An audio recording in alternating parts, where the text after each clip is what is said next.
বিসমিল্লাহির রহমানির রহিম।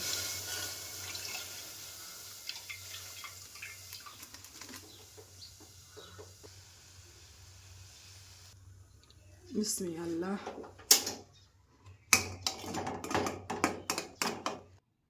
বিসমিল্লাহির রহমানির রহিম।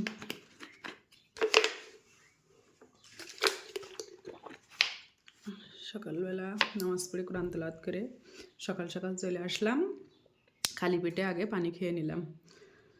আর এদিকে কাজু বাদাম, কিশমিশ, খেজুর এগুলো খালি পেটে খেয়ে নিলাম।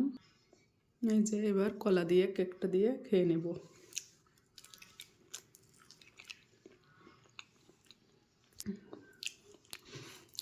দুধ হরলিক্সটা খেয়ে নেব। দুধ খাবার দেওয়া গরুর দুধ। বিসমিল্লাহির রহমানির রহিম। আল্লাহুম্মা বারিক লানা ফিহি ওয়া জিদনি মিনহু। আলহামদুলিল্লাহ।